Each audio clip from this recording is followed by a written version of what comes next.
Nii, tere hommikust Eesti. Kell on umbes peale 6 natuke hommikul. On kolmapäev, vist 1. august, ma ei tea, kuupäevad on sassis. Ja ärkasin üles sellise ilusa ilma peal. Esimese asina telgisest välja vaadates nägin Kaspekki. Sõuke.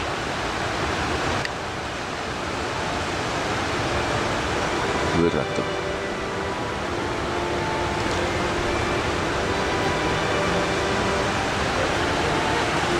All voolab jõgi.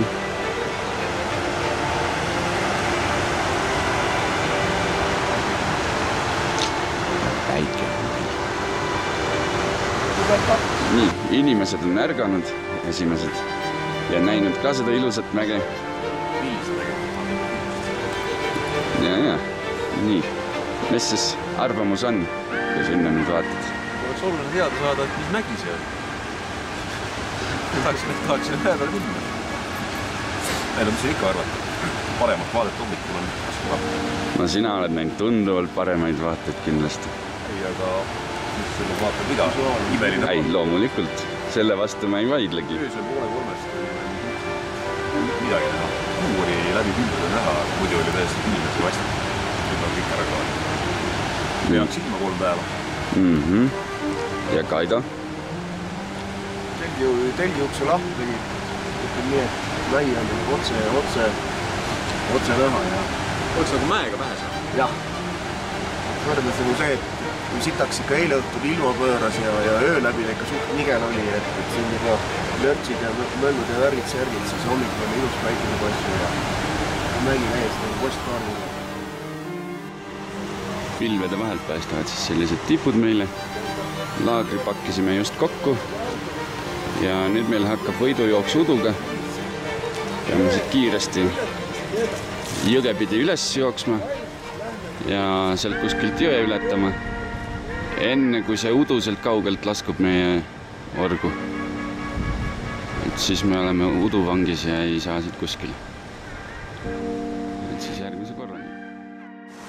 Nüüd ongi jõe ületamine käsil. Hannes on juba teisel pool. Järgmisena Meelis.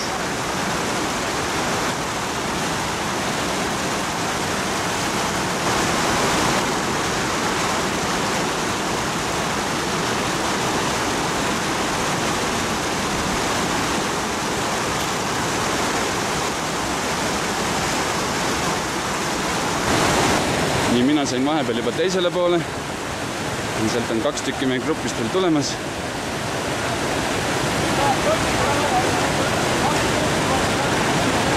Seljakotid viskasime ka üle.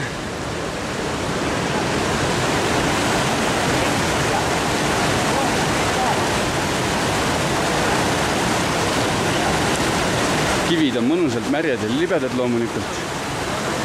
Nendega seal nalja ei ole. Veevool on nii tugev, et kui matkakepi topid vette, siis vesi tõmbab seal lihtsalt kaasa, et kuskile toetada ei saa ja teiste kivide peale, mis veest välja ulatavad.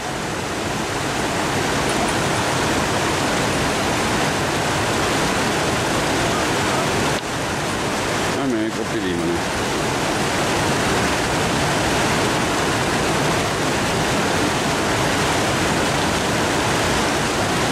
Tuleb koos seljakotiga.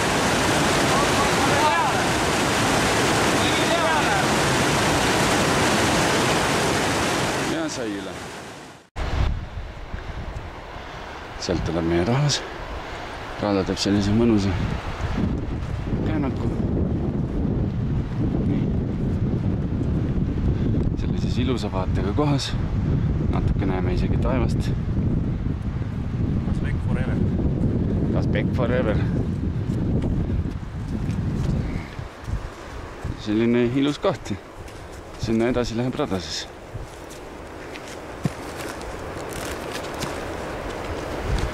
Oleme vahepeal jõudnud umbes 3200 meetri peale. Kaljude vahel. Püstloodis seinad. Võimas kanjon on siin. Midagi jah siin. Teisel pool ka kaljud. udu tõuseb. Oleme vahepeal mõnisada meetrit veel edasi tõusnud. Olen 3367 meetri peal keset liustikku. Selline miiniväli, lõhesid täis. Udu on ka. Rada läheb täpselt pikki ühte lõhet. Ootame teisi järele. Ja siin kõrval paistab isegi mingit mäge. Meteostantsia paistab meil juba. Sinna me peamegi jõudma. Korraks pilved hajusid ja saime omale sellise vaate. Liustikul on meil veel ainult mõnisada meetrit tõusu teha. Vaata, siit tuleb praktiliselt lauga minek üle liustikku. Siis on see moreeni tõus. Ainuke, mis tõusta. Ma mõtlesin, liustiku pragude vahel niimoodi oleme manööverdanud siis. 3B-rada, kes lähebki põhimõtteliselt otse üles. Ilmselt küll, jah. Seda kutsuti, ma mäletagi, Draakoni hammad. Ja osad lähevad siit otse üles. Super vaade. Liustik jäi selja taha. Siin on eriti suured ja ägedad lõhed. Vesi vuliseb talla all. Liustiku järv on. Siin on jah. Siin saaks ujuma minna. Ja niimoodi minnakse siis pragude vahelt läbi.